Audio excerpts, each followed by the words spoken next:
Welcome to all of you, ladies and gentlemen. This is Aqui Ahora, a podcast under the auspices of PAG.law, the Miami-based legal firm with expertise and experience in venture capital throughout the hemisphere. Our host today is Juan Cappello, president and founder of PAG.law. Aqui Ahora welcomes today Gregg Bauer. Gregg Bauer is the managing partner of Boston-based Spinnaker Venture Partners. Gregg currently spends much of his time not in Boston, but in Latin America, specifically working on Accelerate Colombia, the first international business startup accelerator in that country, and the ScaleUp Latin American program spanning throughout the TPP, the Trans-Pacific Alliance countries. Gregg has been the lead mentor in the Hult Prize in Social Entrepreneuring, a $1 million prize given to a social for-profit startup since its founding. The Hult Prize Accelerator is the largest acceleration program in the world. So with us, it's a pleasure to leave Aqui Ahora, Gregg Bauer and Juan Cappello. Welcome to both of them and to all of you. Gregg, thanks for joining us. You're welcome. Thanks, JP. Good to be here. So you're in Medellin. I am. And you've been there since before the quarantine. Yes, indeed. Yes, indeed, I have. I came here in February for business, and expected to be here probably until the 1st of April, and then the quarantine hit. And here I am. I'm still here. They just opened international flights about a week ago. This is a great place to be quarantined. I couldn't have picked a better spot. Yeah, no, it's amazing. One of our lawyers, Carolina Rincon, is from Colombia. She had a baby in early February, flew down for the baptism, and quote unquote got stuck in Bogota in La Nevera and she got out on a humanitarian flight about a month ago. I'm in regular contact with Carolina, and so yes, I was kind of living. We were kind of Sarah, kind of living through our quarantine experiences together. But again, Colombia is a great place to be quarantined. I'm not complaining at all. You know, I love chatting with people who didn't grow up in Latin America but are clearly passionate about it, because you bring a different perspective, right? Mm-hmm. I grew up there and actually lived the 10 years of the 2000s where the tech ecosystem it didn't scale. It was just $150 to $300 million of investment a year, and there was some stuff going on, but it just wasn't sort of the way it is now, where you look up in LatAm list or wherever your favorite where place to get news, and it almost seems on a weekly basis there's some new unicorn, some big round happening, things sort of popping. What was your sort of interest in Latin America? Where did that come from? And you've obviously been doing a lot of things in Colombia, so let's talk about sort of the genesis. Colombia and other places in Latin America, but it's really kind of an interesting story.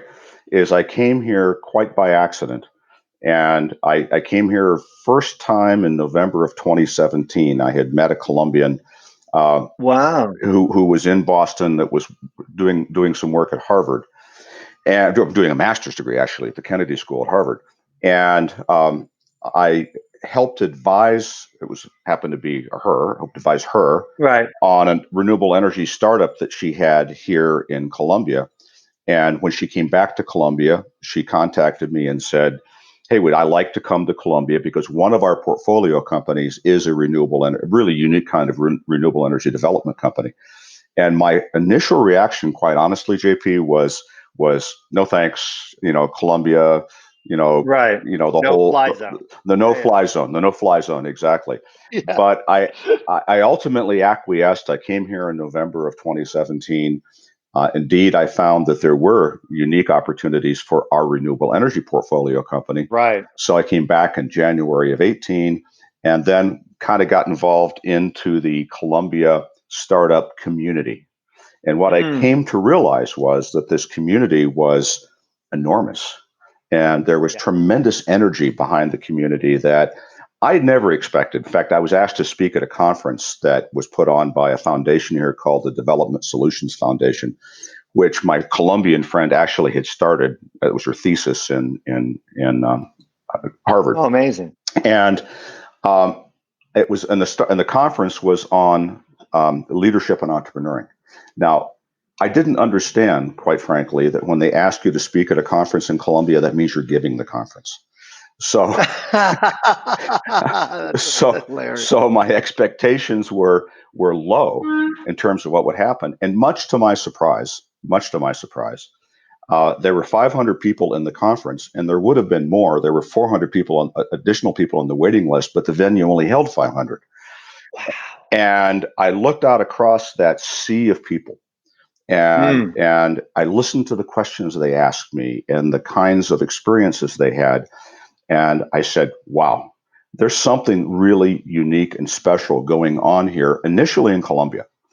And so so I called back up to my partners in Boston. My main role is I'm the managing partner of a venture firm in Boston called Spinnaker Venture Partners. Spinnaker, yeah. And I called back to my partners in Boston. I said, guys, there's something going on here. This is, we're so used to an ecosystem that when you see something like this, we have to understand it. So we started studying it. We came to realize that there's a huge ecosystem with all of the right elements to become something unique and special, but that there's not a lot of community. There's not a lot of ecosystem underneath it. Right. So there's only a couple accelerators. The venture firms are very small. A lot of these entrepreneurs were doing things on debt versus on equity, which is, of course, a very difficult way to do a startup. And most importantly, there weren't experienced entrepreneurs teaching experienced entrepreneurs. So for whatever reason, they like the knowledge that comes out of Estados Unidos, particularly out of Boston, because so many of them have gotten advanced educations in Boston. That we decided, like any good entrepreneur and investor would do, we decided that we have to explore this. Since we explored it, and ultimately what we now call Accelerate Colombia was born as an international startup accelerator that is designed to provide U.S. knowledge and experience to Latin American entrepreneurs that have the potential to scale internationally. And so that's what brought me here. And that's what keeps me here. I've since gotten involved much more broadly across the Latin American ecosystem, from Chile to Mexico, all of the Spanish-speaking Latin American countries, and discovered that the same situation exists in all of those countries. So consequently, that caused the birth this year of what we now call ScaleUp LatAm. And ScaleUp LatAm is Accelerate Colombia is an anchor point. There's an Accelerate Mexico early next year. There'll be an Accelerate Chile. And if everything goes according to plan, then mid part of next year, there'll be an Accelerate Peru. So Accelerate Colombia is the way we describe it, is a bidirectional entrepreneurial superhighway that travels through all of the Pacific Alliance countries of Latin America and connects them to the United States, with the anchor point being in Boston and the landing spot being in Boston initially. So that's why I'm here. Long answer to a short question. And one interesting thing in Colombia in particular, I mean, you see this obviously in Brazil with Sao Paulo and Rio. You see it in Mexico with El DF, with Mexico City and Monterrey.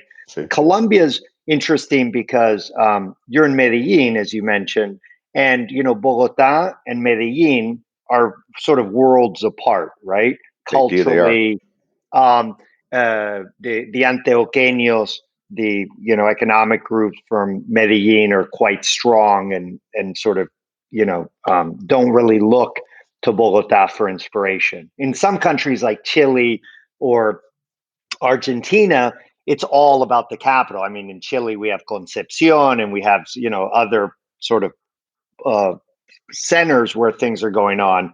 But the reality is most of the activity is going on in the capital. What made you pick Medellin? I mean, I find that amazing. I know there's been different initiatives there, but yeah, how did you think about Medellin as opposed to Bogota?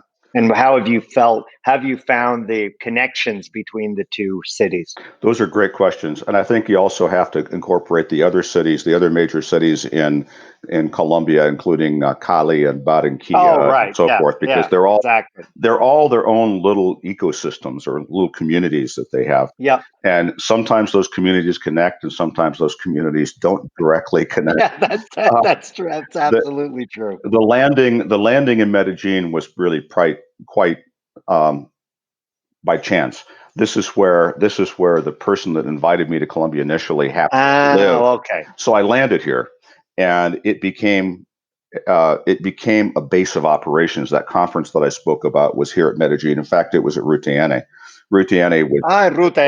Ruta N didn't sponsor the conference. Ruta N simply provided the hosting for the facility. But in fact, so it sort of started here in Medellin. But I realized, and of course the paisas here in Antioquia tend to be very entrepreneurial anyway. But that's also true for all of the Colombian society. No, it's really amazing. Yeah, and so consequently, Medellin became the anchor point, and from a weather point of view, this is a really great place to be. So absolutely. So I'm not complaining. Bogota's weather is not quite as nice as Medellin's weather, right? But for people who don't know, who people are listening in English, Bogota is referred to as La Nevera, which means like the freezer. Yes. Because it's cold, it's mountainous, it's cold, it's very green, but the green is because it's like Seattle weather. Yes. Cold and rainy a lot of the time. And Medellin is referred to as the city of eternal spring. Exactly. Yeah. Because I don't know how to put that into Spanish, but that's what Medellin is like. And so where else would you anchor yourself? True. The freezer or the city of eternal spring. Hey, I'm not stupid, but no. That makes all the sense in the world. But Medellin is simply sort of the central hub. We spend time in most of the major cities in Colombia. Bogota, when we can travel, of course, we're just coming out of lockdown now, but when we can travel, I'm in Bogota probably 2 days every 10 days. And Barranquilla and Cali and Pareda and so forth. So we're all around Colombia in this point. Medellin just happens to be the central anchor point. But you're right; they're very different. They're very different cities culturally, and very different cities, I think, in terms of how they look at things. Yeah. Not to say, however, that there aren't equally strong and equally good entrepreneurs and entrepreneurial teams and startups that come out of all of the cities. So we've had an opportunity over the last 2 years to work with companies from most of the major cities here in Colombia, and find that they're strong. There are cultural mindsets and differences that come from each of those that have to be acknowledged and respected. Yeah, no, that's a great point. It was interesting. Last week, I spoke with Logan Herzog, who's an American who's living in Costa Rica, and he's a founder. And he was making an argument, which I thought was quite interesting, which is particularly for non-locals, sort of digital nomads or people who are launching companies, et cetera. He was making the point, which I really hadn't thought about, that it's very common that they end up just going to the capital because they sort of think that's where the action is. But in fact, in some of these, I don't want to say secondary cities in a derogatory way, but in the non-capital, in fact, often the quality of life is better. There's less traffic. I mean, it can actually be a better place to land. And I was actually thinking about it, vis-a-vis Chile, where I'm from. That in fact, you go to Santiago and it's fine, but it has all of the quality of life issues that a big city, that the big city in the US has or around the world has. Whereas if you go to Concepcion, it's a much better quality of life. When you think about, because obviously some of the people who are listening are people who are voyeurs a little bit, sort of thinking about maybe moving to Latin America. They see that the tech ecosystem has been doubling in terms of dollars invested each of the last 3 years.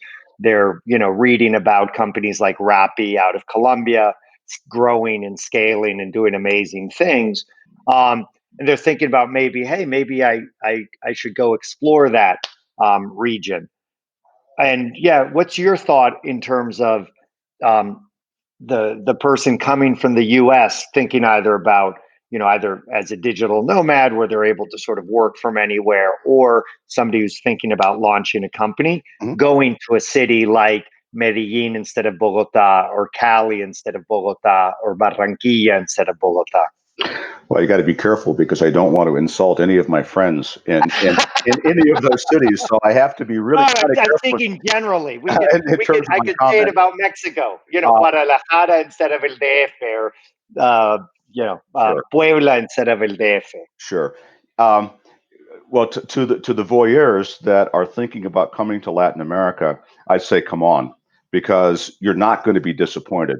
It's amazing. As a gringo that came here, that now in the last 2 years has spent about half of my time here, not counting the fact that I've been quarantined here for several months.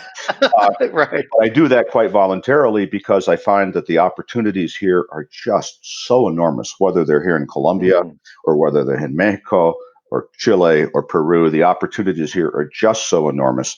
And of course, to the North Americans that are looking at Latin America, come on, because everything is here that we need. There's the education system here is superb.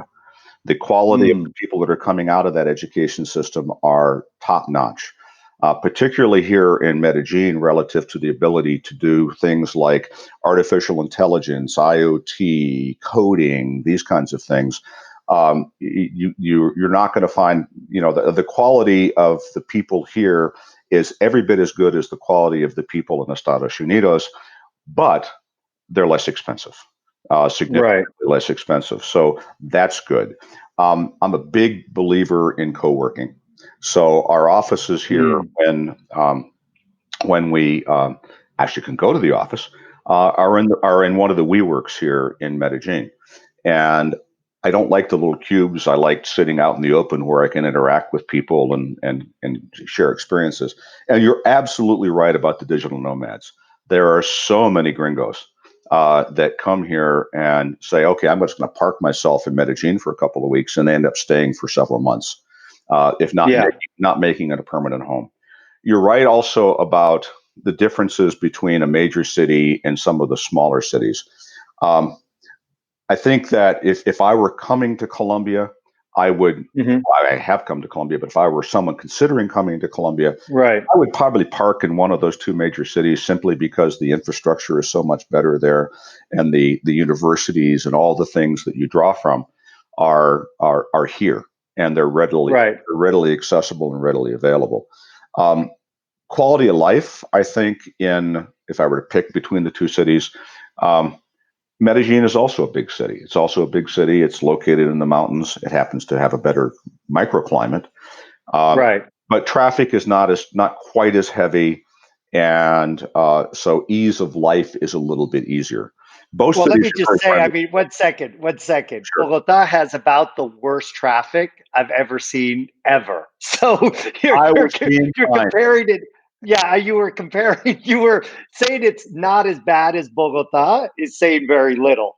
That's what I was being kind. Remember, I have friends everywhere. In all cities. So one of the advantages, though, to the traffic point of view, one of the advantages is Bogota has never really developed a transportation infrastructure, human transportation. Yeah, that's right. Yeah.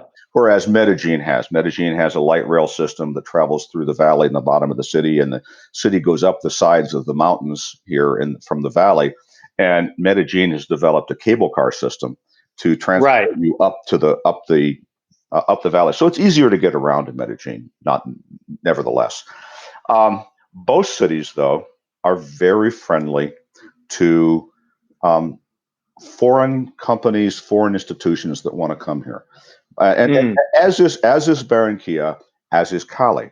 I just happen to know Bogota and Medellin a little bit better from that standpoint, because both cities were very supportive of us establishing Spinnaker Venture Partners here, and then very supportive in terms of us establishing Accelerate Colombia, which, as I mentioned, is now part of ScaleUp LatAm, which we formed from that. So it's the kernel that really spun all that other stuff off. So no, I just happen to be a little bit biased towards Medellin because that's where I hang my hat when I come here. You had alluded to, and in these conversations, what's very interesting is as Mexico in the last 5 years has become sort of taken its, from my perspective, its rightful place as the second most important sort of tech hub in LatAm. I mean, because it was very interesting for a long time, for 15 years.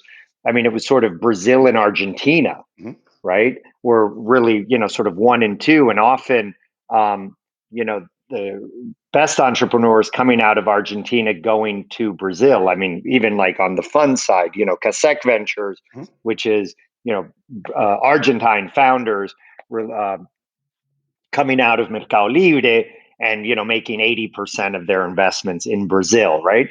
And in the last 5 years, you've really seen Mexico become it's very important tech ecosystem, as it should be. And now with the announcement of the first unicorn coming out of Mexico, that the pace of change is just accelerating there. When I talk with fund managers, people in the ecosystem in Mexico, they're very, they all mention this Alianza del Pacífico strategy, this sort of alliance of the Pacific, which, as you say, is sort of Mexico, Central America, but then, sort of Colombia, Peru, Chile, which obviously, as a Chilean, I think that's wonderful, right? Because, Chile, the problem is, we have a problem of scale, but if we can be part of this sort of greater pan-Latin Pacific Alliance kind of strategy, it's something that works very well. Yeah. So why don't you sort of articulate from your perspective, because it's actually very interesting to hear that you guys are also seeing, tapping into that vision. Well, from our perspective, clearly you're right about Mexico. Mexico is the 1,100-pound gorilla that lives in those Pacific Alliance countries. Brazil is the 1,000-pound gorilla. But Brazil is a very different culture, very different economy than the Pacific Alliance countries. And we see Brazil as being a market that is generally well served, and particularly from an investment perspective and from support for the ecosystem perspective, generally well served. And Brazil is also a different market to get into because language, culture, so forth. It's a different animal. Mexico, of course, I think because of its proximity to the United States, in some ways it kind of thinks of itself as a 51st state of the United States, and at least from an entrepreneurial perspective, absolutely is pretty well served today. Although Mexico, as we know, has gone through some political changes over the past 18, 24 months, which is causing a flight of capital from Mexico at this point in time. Capital's moving other places. That's interesting. Even though I've seen it, I haven't thought about how it's interesting. I've seen it with the big families, especially as they talk about the López Obrador government talks about implementing an inheritance tax. Yes. You've seen a lot of flight capital and restructuring out of Mexico, et cetera. But you're right. I mean, that necessarily is affecting how willing those economic groups are to, continue to invest in venture. Yeah, that's very interesting. I had not thought of that. The day before I came on this particular trip, I attended a conference at the Harvard Kennedy School that was put on by the Mexican Students Association. And they had some really interesting speakers that came to this conference, most all of them from Mexico that came specifically to participate in the conference. And that was a key topic of all of the speakers, that local capital is fleeing Mexico. The capital that's coming into Mexico right now is international capital. But the locals are not investing in Mexico. They're investing in other Latin American countries, and they're investing primarily in the Pacific Alliance countries. So because it's comfortable for them.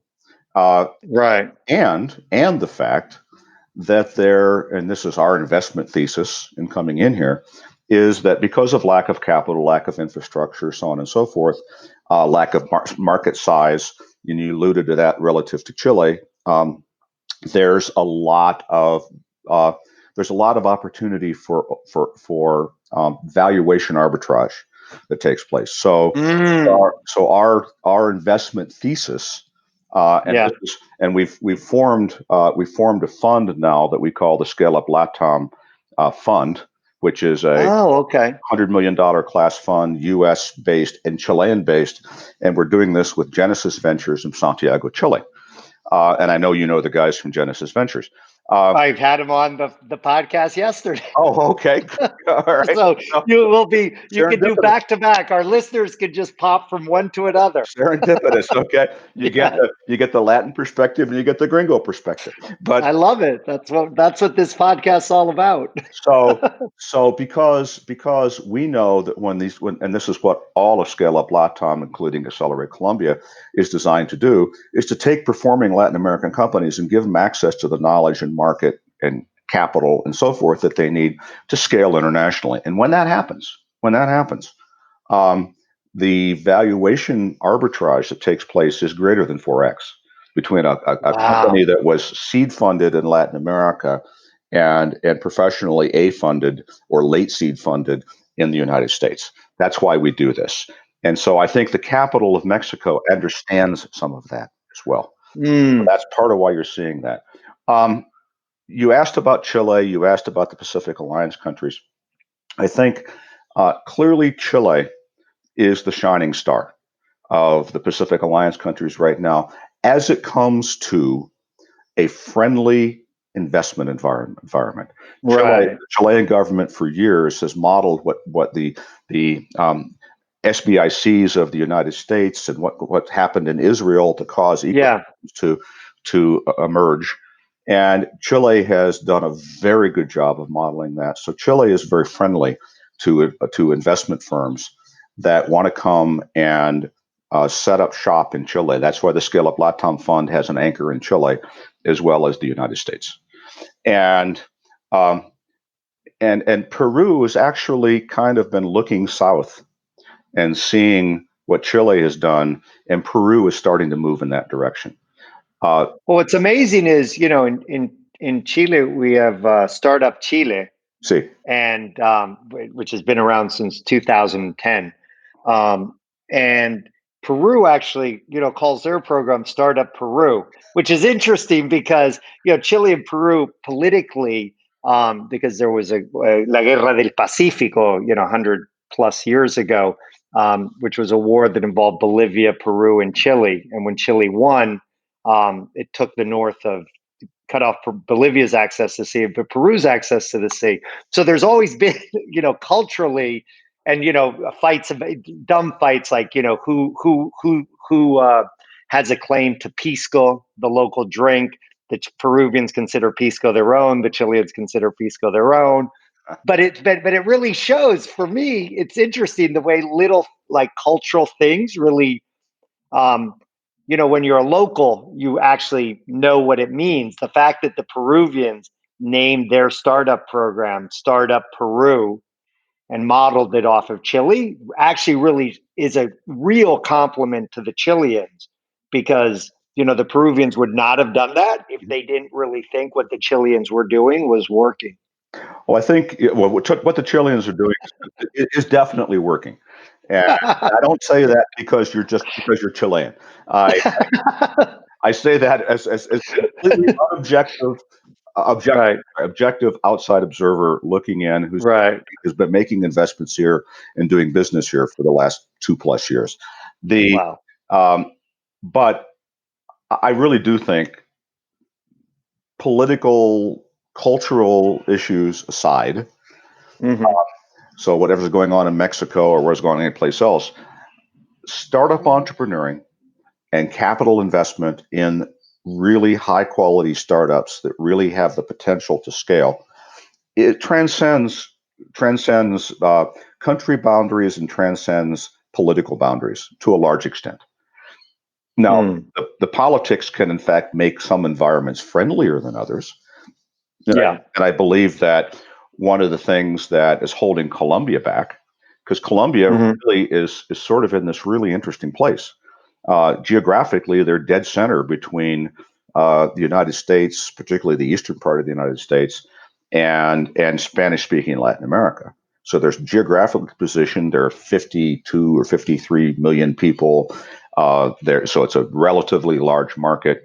Um, there's a great relationship between Colombia and the United States, and has been for decades, going back Right. even before the Korean War. Colombia was the only country that sent troops to the Korean War from Latin. Oh, wow. See, look, I just learned something completely new. That's amazing. Well, the United States views Colombia as very strategic to maintaining stability in the Latin American continent, South American continent. So consequently, it's all's right. The Colombian government has not yet looked south or looked to the northeast of the U.S. and said, "How do we model what happens there?" And I think that's going to have to happen here in Colombia, and I believe it will happen. And I believe initiatives like Accelerate Colombia and other accelerators and venture firms that will eventually come here when they realize what the opportunities are going to become the genesis of forming another ecosystem, very strong ecosystem, Latin ecosystem here in Colombia. That was the reason that we anchored ourselves here first. And let's talk a little bit, because you've alluded to it, the Accelerate Colombia sort of program, and that you're scaling that regionally with this Pacific Alliance strategy. Why don't we talk a little bit the specifics of that program, how it works, et cetera?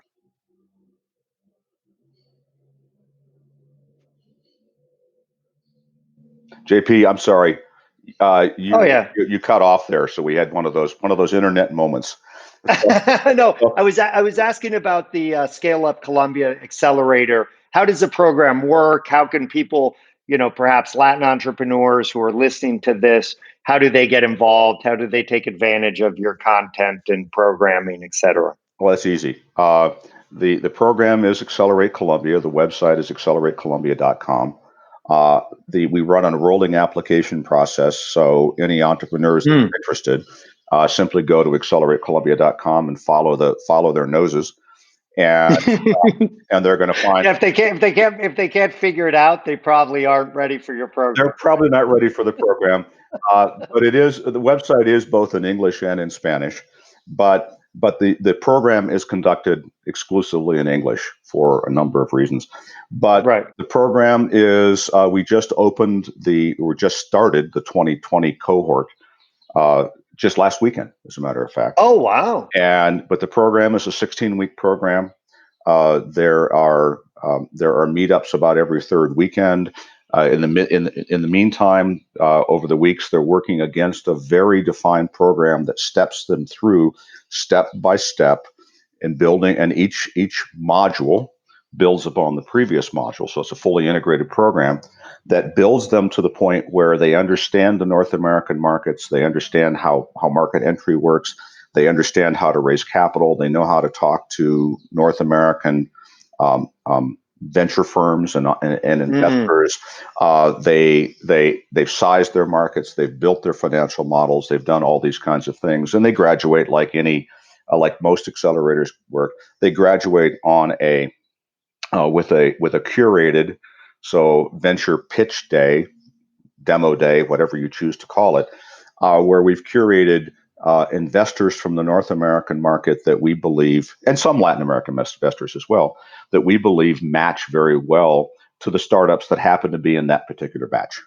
So it's a fully integrated program from that standpoint. And it's a mentorship-driven acceleration process that we use. We do ask the startups for a warrant on future equity. I know that's an instrument that's not well understood here in Latin America. Right. But we don't feel it's fair to take straight up equity the way that some accelerators do, because as entrepreneurs ourselves, my background is I'm a lifelong startup entrepreneur. Or almost lifelong. I haven't finished living yet, but yeah. Our philosophy is that we're only accelerating performing companies. So the companies that we take into the acceleration process are companies that aren't baby or aren't really early stage companies. They're companies that have revenue, have a full up operating management team, obviously are constituted, that show revenue growth and traction, and we believe have the opportunity to scale internationally. And those are the companies that we consider for introduction to for entrance to the program, I should say. But those are companies, therefore, have value. They've raised money before. They have value. And so consequently, we shouldn't participate in that value that those entrepreneurs created. That's their value. It's not our value. Right. We should only participate in the value that we help the entrepreneur to create going forward through the acceleration process and post, because it's a long-term relationship that we form. So we feel that the warrant on future equity is the appropriate instrument to use because it aligns our interests with the startup entrepreneur team's interest in order to make that company scale and go forward. Look, Gregg, sorry to interrupt, but I know you have a lot on your plate, but what you just said is so important because and I've worked with over 500 Latin entrepreneurs and their companies in the last 5 years. One of the biggest challenges is trying to get the local angel investors to understand that they need to partner with the local entrepreneur and align their interests, not try to take the largest pound of flesh from the local entrepreneur early on. I'm sure you've seen, absolutely, unfortunately, companies that were, desperate to get that initial $50, $100, $200,000, and they just, had to accept these very unfavorable terms from a local investor, and they just gave up too much early on. And it, in fact, a lot of times makes those companies unfinanceable by more sophisticated investors like you, right? And so, I mean, what you just said is so important, and we need to help the local angel investors and economic group change their perspective when they're dealing with these entrepreneurs. So, no, I really kudos to you. Thank you. But you're absolutely right.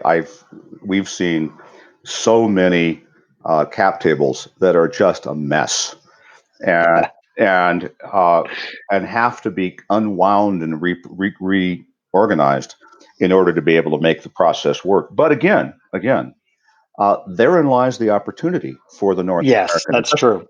Yeah, absolutely. And there also lies the opportunity for a fund like the ScaleUp LatAm fund, which will operate with the same philosophical investment principles that a U.S. fund operates with. One of the things that I think is really, I'll take us off on a little bit of a tangent, JP, if you don't mind. No, that's not at all. One of the things that I think is really interesting is the differences between how venture investing is done in different parts of the world. And again, venture investing is in its infancy here in Latin America. In fact, there's only two large funds in Latin America, and they're both Brazilian. Right. And they invest almost exclusively, not 100%, but in Brazil. There is no large fund from Chile to Mexico. So this is why ScaleUp LatAm is a $100 million class fund. It needs to operate like a large fund. Right. That's the raise that we're doing right now for that fund. But the interesting part between how a Latin American venture firm and a European venture firm and an American venture firm invest is quite different. The American way of investing in a company that you believe in and pass through due diligence and pass through the investment committee and all those kinds of things is, okay, show me your financials, show me your business plan, so forth. Okay, you need $4 million. All right. Well, why don't you take $6 million? And this is 100%. I'm being a little bit. No. But this is helpful. Yeah. Why don't you take $6 million, because it's still going to cost you the same percentage of your company, and we don't want you to be undercapitalized. We want you to not be worrying about raising capital all the time, because that's so time consuming for a management team to do. We'd rather you be fully capitalized so you can put your attention on growing the business.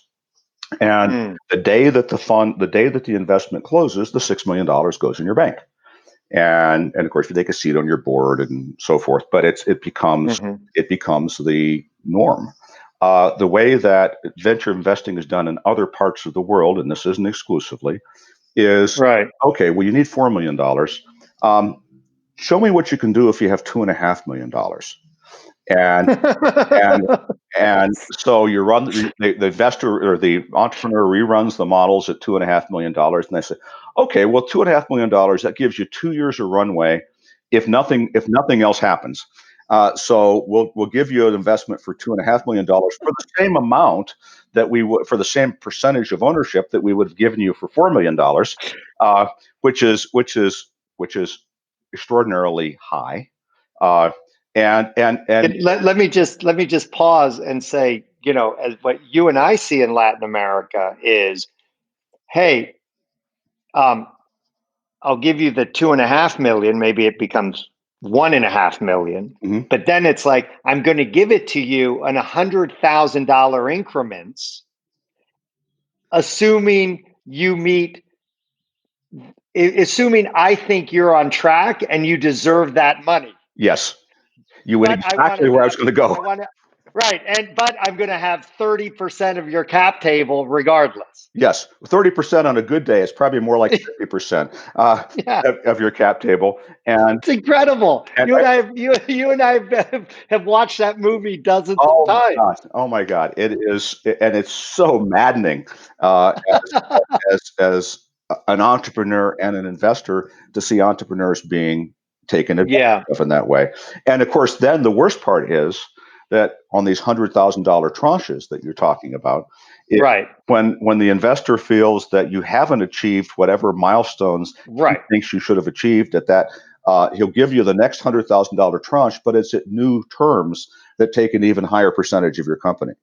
So you end up undercapitalized, which causes you to have to make substandard decisions relative to growing your business, and every time and focused on that versus focused on how am I going to further develop my product, how am I going to enter new markets, how am I going to get new customers, how am I going to do all the things that create significant value in the business. So this is why the Accelerate Colombia and by extension the ScaleUp LatAm programs, I think, are important because we try to unwind that mindset of the entrepreneur and reprogram them into the U.S. North American mindset of this is how it should work, and so therefore begin to think about your business by looking far ahead. Don't look right in front of you. I think those are important philosophical points that come across the ScaleUp LatAm program and come across what the ScaleUp LatAm fund is designed to do. And hopefully these will become catalysts that help to drive this across the Pacific Alliance countries of Latin America. Oh, that's amazing. Well, you've been super generous with your time. This has been a really interesting conversation for me. What I'd love to do is have you back on the podcast with our friends from Genesis after you do your first close, and talk about your guys' plans. So hopefully get that closed soon, and would love to have you back. One last question. Sure.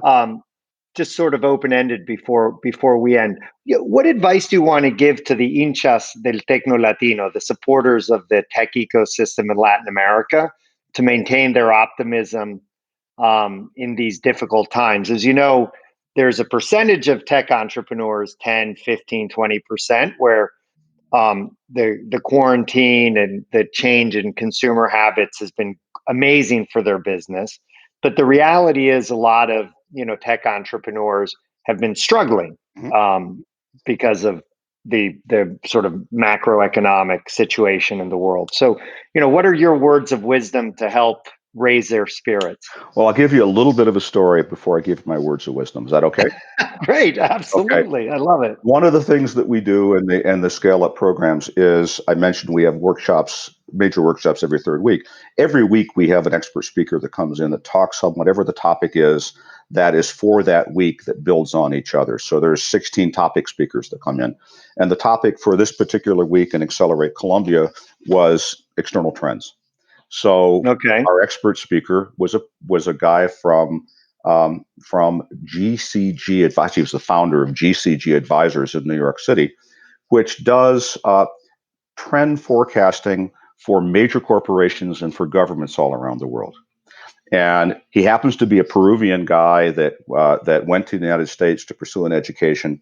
And he got an education at Columbia and an education at MIT and a couple other places. He's got a lot of degrees. And he settled in the United States and formed GCG Advisors. So our cohort was lucky enough to get the same briefing that presidents of countries get. Wow! And it was a fascinating briefing, JP. It was fascinating, and it was all about the COVID crisis. And I learned things. I thought I was well read on the COVID crisis. I learned things that I never had heard before through this briefing. So it was really pretty cool. But and in some ways it was kind of dark. But the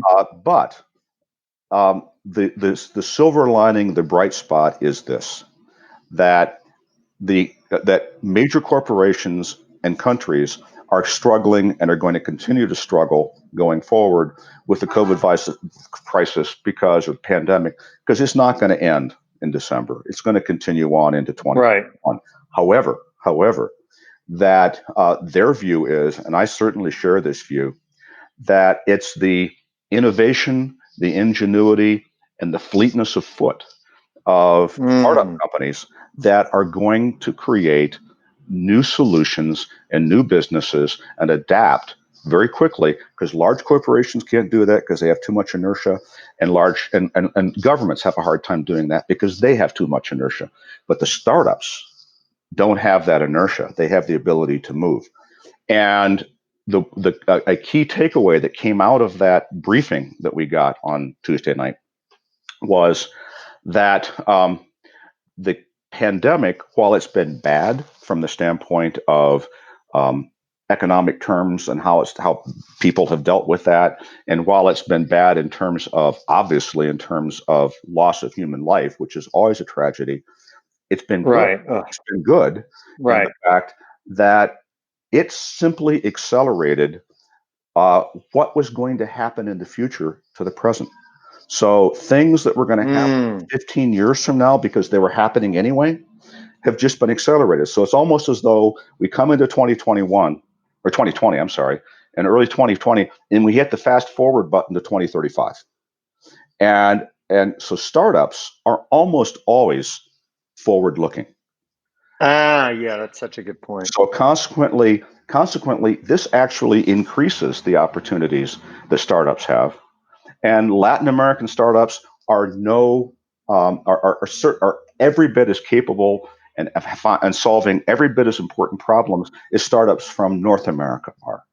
So consequently, this is a time of opportunity.